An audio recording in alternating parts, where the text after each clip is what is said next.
Picture this. You're a PC gamer with a modest budget looking to pick up your first VR headset for some SteamVR action. What do you pick up? Valve Index? Too expensive. Quest 2 or Pico 4? No native display port. Reverb G2? Well, maybe for now, but rumour has it they'll be ceasing production in the near future. So what do? There's no good options here. What you need is a budget PCVR Hero. Enter the DPVR E4, a brand new native PCVR inside-out tracked headset from DPVR with an affordable $550 price tag. Sounds great on paper, but is this really the answer that budget PCVR gamers have been looking for? Let's take a closer look.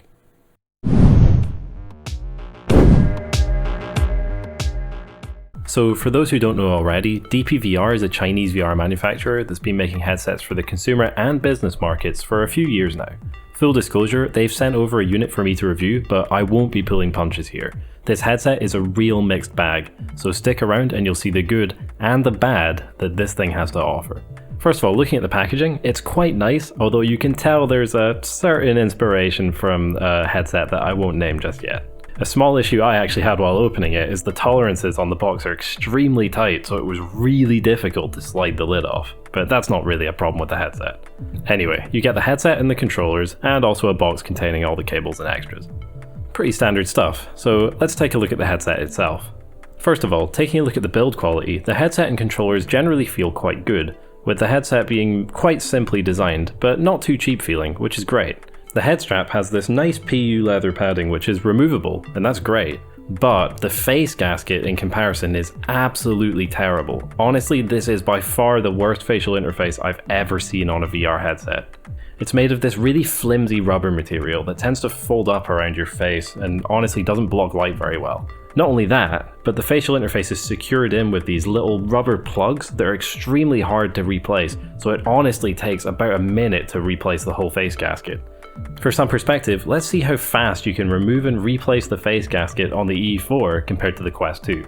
I'll just leave that in the corner. Moving on, the headset has this honestly very pretty iridescent coating on the front, so when it catches the light, it reflects it in a whole rainbow, and I love that. Something that is quite cool, but I think a little over the top, is this light up LED strip on the front as well. Honestly, I don't really see the point in it because, you'll be in VR while you're using it, so you're not going to be able to see it. But admittedly, it is still pretty cool. In terms of comfort, the E4 has a halo strap, which can be quite comfortable, but it does put a little bit of pressure on your forehead. Personally, I find it fits me actually quite well. It's also a fair bit lighter than other headsets like the Pico 4 and the Quest 2, which makes it a fair bit more comfortable as well. I feel like the weight balance is also quite good. Something that is an issue for me as a glasses wearer is that there isn't really enough clearance to wear your glasses inside the visor. I often find my glasses hitting against the lenses as I'm wearing the headset, and honestly that freaks me out a little bit. I'm worried that would do damage over time. An inclusion that I really like for comfort is the use of a flip-up visor, which is honestly fantastic, and if you've ever developed any VR applications or games, you know how useful this is. But once again, for glasses wearers, this just doesn't work very well. I've tried flipping it up and that works fine, but flipping it back down makes it mash against my face in this weird uncomfortable way, and I have to end up taking the whole headset off just to replace it on my head. So you can flip the visor up, but you can't flip it back down, which isn't so great. Oh, so we're finally done replacing the gasket. Well, how long did that take? Ooh, okay. Right, moving on. Overall though, I would say it's quite a comfortable experience to wear. I just wish I didn't have to wear it with glasses, because without glasses this definitely is much more comfortable than wearing a headset like the Quest 2, but for me with glasses it's just not quite cutting it. So we've talked about how the E4 feels, but how does it run? Well, to set it up, first of all you need an external power source as well as a DisplayPort and a USB connection from your PC. Something that is slightly annoying is that I received my headset in the UK, but it came with an EU power supply, which means I had to get my own adapter for the UK socket. Although I kind of understand that it's a small market, so I wouldn't really knock points off for that. The headset then has this long display cable with a connector that's honestly way too close to the headset itself.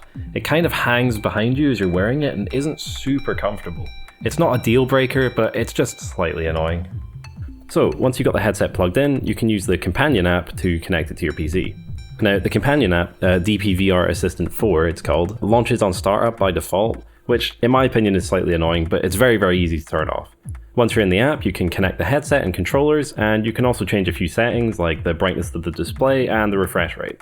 Now, a small issue I had with the companion app was that it wouldn't let me update the firmware while the controllers were low on battery, and that makes sense because in order to update the controller firmware, they need to make sure that it's not going to die mid-update. But this was still coming up even when I had new batteries plugged into the controllers, which meant that, as far as I could tell, there wasn't a way for me to update the firmware. Now, I don't know if since I've recorded this there have maybe been an update to the Assistant program that's fixed this, but genuinely I could not find a way to update my device firmware because my brand new batteries were showing up as low. Anyway, moving on, let's see how well the E4 actually holds up in terms of its display and optics. Well, first of all, a thing you'll immediately notice is there is no hardware IPD slider, so the IPD is actually completely fixed on the headset and you have to adjust it through software. Now, obviously this is quite bad if you have a very wide or narrow IPD, but surprisingly it was actually fine for me, with my IPD being 69mm, which is fairly wide.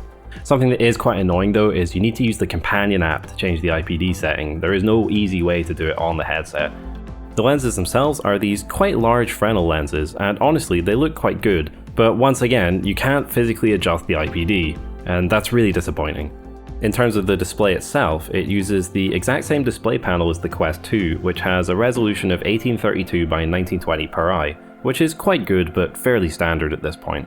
It has an adjustable brightness, as I've mentioned before, which is quite nice, but when the headset's set to a high brightness it can get quite hot. It does have an active cooling fan though, although this can get a little bit whiny and distracting, so I'd personally recommend running the headset at a little bit of a lower brightness. Taking a closer look at the specs of the display and optics, the headset renders at a slightly lower FOV than the Quest 2, but with full 100% binocular overlap, and that's really nice. And in fact, because of this slightly lower FOV and full overlap, this actually makes the pixel density of the E4 just slightly better than the Quest 2, with a PPD around 1% higher, but ultimately this just results in quite a similar image between both.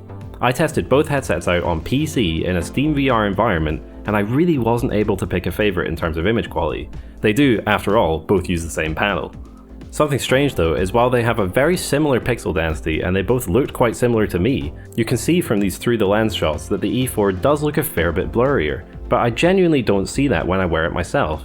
I think this either means that the sweet spot is quite hard to find for the E4, or it might just be a result of my poor camera work. Either way, I can tell you that in practice, the two really don't look that different. Back to FOV, even though the E4 does render at a lower FOV, the visible FOV is actually a different story entirely. For me, with a fairly wide IPD, I actually found the visible FOV of the E4 to be much higher than the Quest 2, around 95 degrees horizontal versus 86 degrees. This was definitely noticeable, but it isn't something you're going to run into if your IPD is much closer to the average. Now, something I expected to make a much bigger difference but didn't seem to was the DisplayPort connection. Everyone wants their headset to work with DisplayPort to the PC, right? Well, as I mentioned before, the E4's image quality was actually very similar to the Quest 2, despite the fact that the E4 uses a DisplayPort cable, whereas I was streaming the Quest 2's video via Virtual Desktop. Now, I will say, I do have my own dedicated router for this, so I do genuinely have the best experience I could streaming to the Quest 2. But even so, you would expect there to be some kind of noticeable image quality improvement here, especially given what people tend to say online about DisplayPort versus streaming. Now, let's take a look at the controllers and the tracking. So the controllers honestly feel quite solid overall and not too cheap. They've got quite nice triggers and the face buttons feel pretty good. Something I did notice though is that the thumbsticks are very low profile. They almost feel like a handheld console, like a Switch, and that can be a little annoying for a full controller. Something that is quite annoying is that the tracking rings actually get in the way of the face buttons and the sticks, and you can't really see what you're doing with your fingers while you're holding the controller. The controllers have quite good haptic feedback, although sometimes the vibration felt a little rattly in the controller. It was only something I noticed very occasionally though, so it's not too big a deal. Now, looking at the tracking, it's actually pretty good in most circumstances. I was honestly pleasantly surprised to find that I never even thought about the tracking while I was using the headset most of the time. It worked really well in almost every single circumstance, with only a couple of exceptions. To make sure it was really working properly, I jumped into a game of Pavlov with my friends for a solid hour, and I can tell you that there was not a single moment where I was thinking about the tracking, and that's a really good sign.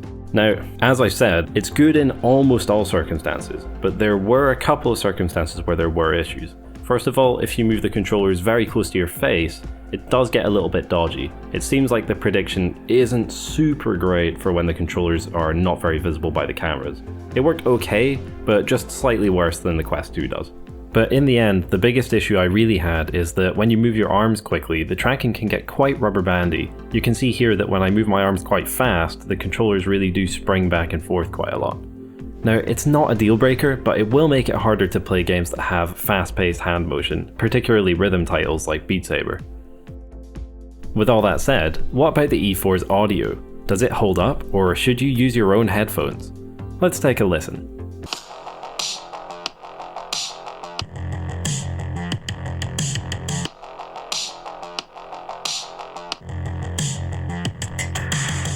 Okay, yeah, that was pretty terrible. There's very little bass here, and it has a really tinny and empty quality to it. Well, maybe they put their audio budget into the mic instead. Let's find out. This is how my voice sounds through the E4's microphone. This is how my voice sounds through the Quest 2 microphone. Jeez, okay, I think that was even worse than the speakers. Yeah, I really wouldn't recommend using the stock audio at all. It definitely feels like they cheaped out here to put more money into the rest of the headset, so you better bring your own headphones and mic if you want to get a good experience out of this thing. So overall, it's pretty clear that DPVR did cut costs in a few areas with the E4, but I think they hit all the most important points. It's got good FOV, solid display fidelity, and reasonable tracking, as well as being quite comfortable to wear. At the end of the day, I could definitely see myself using the E4 for a long PCVR session over the Quest 2, and as I mentioned before, it even works for my IPD. But overall, do I recommend picking this thing up? Well, I wouldn't say no, but the headset does have its issues. The build quality suffers in some areas, and it can be quite awkward to wear if you have glasses. And while it wasn't a problem for me, I'm sure that the fixed hardware IPD setting will be a problem for some people. On top of that, if you're looking for a budget option, there may be ways to go cheaper. At $550, this headset only beats out the Reverb G2 by $50 new, and if you're willing to look to the used market, you can easily save yourself a couple $100s here. However, in a world where native PCVR is being supported less and less by companies like Meta and HTC, it's honestly nice to see a new, budget-friendly PCVR headset on the table, and with the Reverb G2 potentially being discontinued at some point in the future, it's always good to have more options. In my opinion, competition is always good for the industry. Hey everyone, thanks for stopping by, and if you made it through this much of the video, thank you very much. I hope you enjoyed watching me review the E4 for you guys, and in fact, let me know what you think about it. Do you think it's worth picking one up, or would you rather go elsewhere?